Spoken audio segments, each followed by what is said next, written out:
A lo largo de varios programas, la profesora de Derecho Procesal de la UNED, Ana Isabel Luaces, entrevista a Jordi Nieva, catedrático de Derecho Procesal de la Universidad de Barcelona, invitándonos a saber más sobre el mundo de la justicia.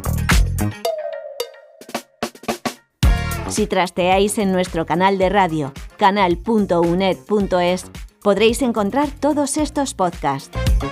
Hoy hablarán de la prueba documental, muy importante en el proceso judicial. Dicen de ella que es la prueba reina. Les escuchamos.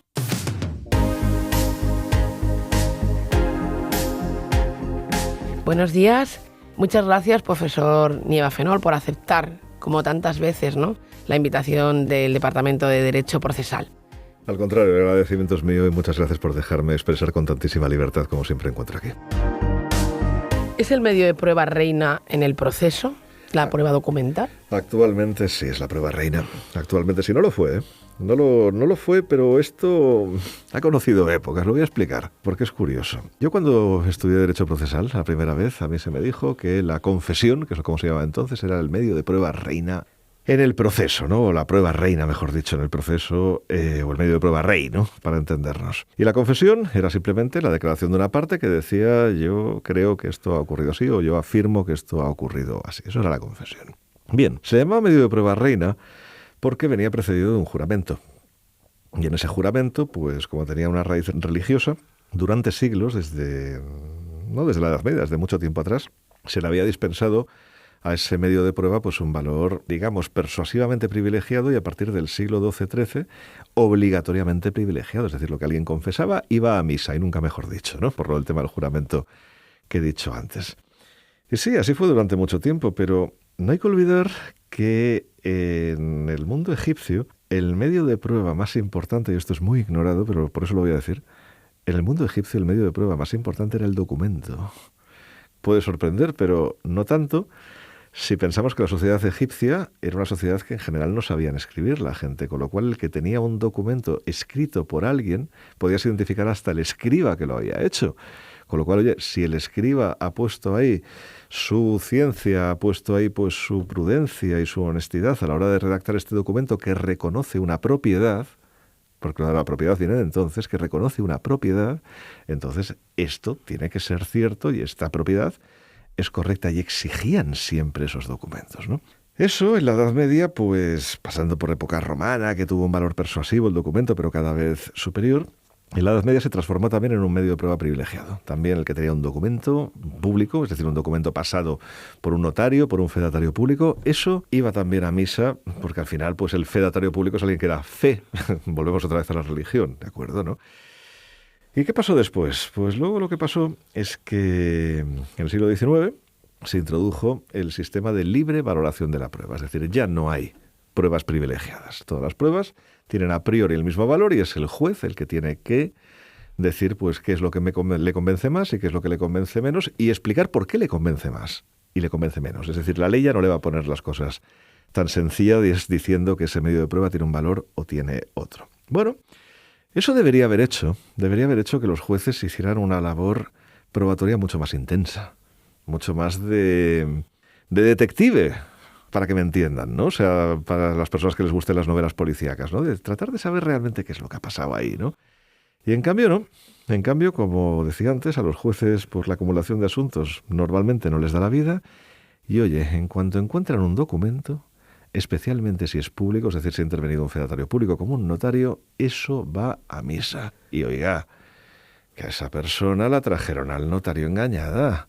Ah, oiga, pero yo vi que tenía capacidad suficiente. Bueno, ya, pero es que la trajeron 2 de los 8 hijos que habían estado amenazándola para que les dejara la herencia a ellos. Y usted tiene que ver que un padre normalmente quiere a todos sus hijos, con lo cual que haga un acto de disposición patrimonial en estos términos es raro. Con lo cual, oiga, investigue usted un poco más el contexto. O sea, ¿por qué no ve un poco, digamos, las circunstancias que ocurrieron?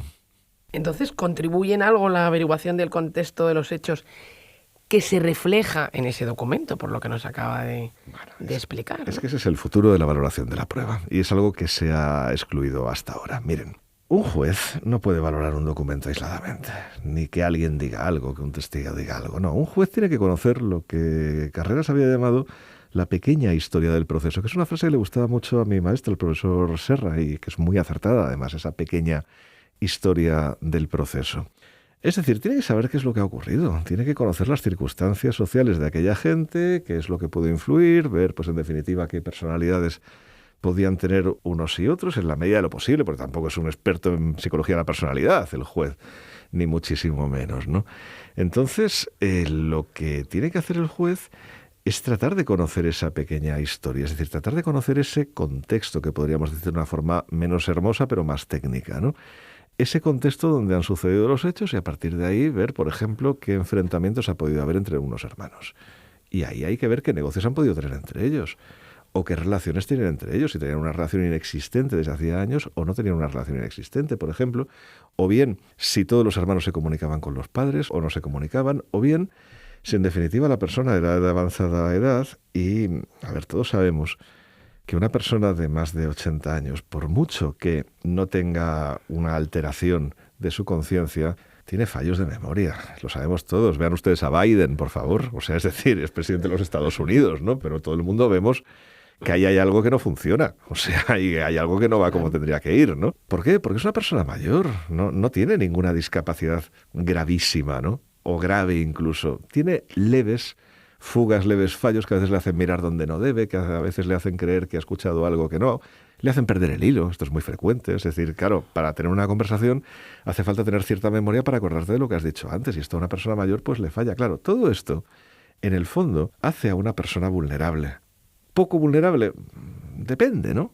Depende, porque, claro, una persona pues sometida ahí a una presión, por ejemplo, de uno de los hijos, sin influencia de los otros, que echa a todo el mundo de la casa, porque no, yo me ocupo de papá, no, me ocupo de mamá y tal, ¿no? Y claro, y luego ves pues que la herencia se la ha dejado solamente a este hijo, ya prácticamente desheredado a los demás, dices, bueno, ¿qué ha pasado aquí, no? ¿Qué es esto, no?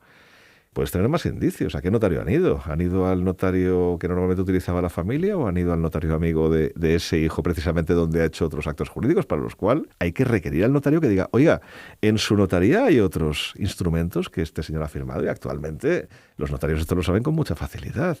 Y esto pues es algo que también constituye, por supuesto, un indicio. El entorno de las personas no son solamente la familia, hay vecinos, hay gente que los conocía, gente que los oía hablar. Actualmente grabamos muchos vídeos. Y en esos vídeos pues se puede ver efectivamente si había cariño o no había cariño, si en definitiva pues era previsible que hiciera esto o no. Bueno, pues no. Si el testamento dice eso va a misa. ¿Por qué? Porque es lo más fácil. Es lo más fácil. Si yo actualmente estoy postulando desde hace tiempo que los actos jurídicos ante los notarios, y no solamente los testamentos, sino también creaciones de sociedades, disposiciones de capital, etcétera, que se hagan grabándolos, porque si estamos grabando los juicios, ¿por qué no vamos a grabar eso?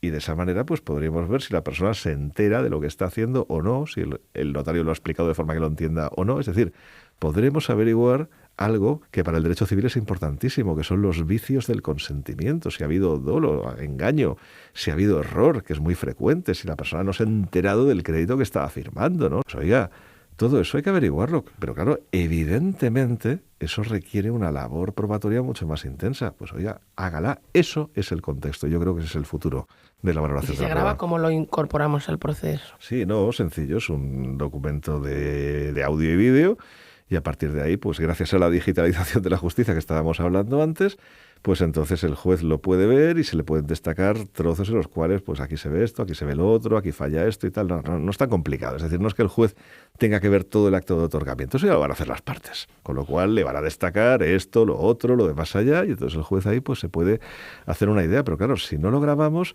vamos a seguir viendo desheredaciones que nunca deseó el fallecido, vamos a ver creación de sociedades o participación en sociedades que tampoco deseaban las personas que estaban ahí.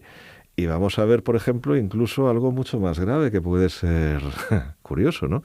Vamos a ver si quien compareció ante el notario fue la persona realmente otorgante o fue alguien que se le parecía con su DNI. Porque que yo sepa, en las notarías no se hace ninguna comprobación del ADN de la persona que está compareciendo. Pueden decir, hombre, usted puede hacer una pericial caligráfica de la firma. Mire, no lo ponen tan fácil los peritos, no te dejan ni hacer una fotografía de esa firma. Tienes que pedirla por conducto judicial y que te la concedan. O sea, tienes que pisar por un terreno pantanoso absolutamente. Y luego, la prueba pericial caligráfica, oiga, es lo más próximo a la parapsicología que existe. O sea, sí, que el trazo así, que el trazo asá, que no sé qué.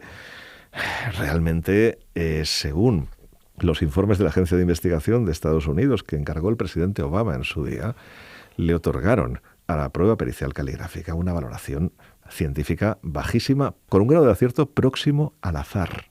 Al azar. Por tanto, yo lo lamento. Hasta ahora era lo único que teníamos, esas periciales caligráficas, pero hombre, actualmente tenemos firmas electrónicas, tenemos posibilidad de firmaciones. ¿Por qué nos seguimos fiando de un garabato que además todo el mundo sabemos que cada vez hacemos diferente? Es que es algo que hacer siempre la misma firma, pues a lo mejor alguien que tenga una caligrafía magnífica, pues, pero es que no es así, no es cierto. Pues muchas gracias, profesor Nieva, muchísimas gracias de nuevo. Y le esperamos muy pronto en esta que ya puede considerar su casa, que es la UNED y el Departamento de Derecho Procesal. Muchas gracias, profesor Nieva. Gracias a usted.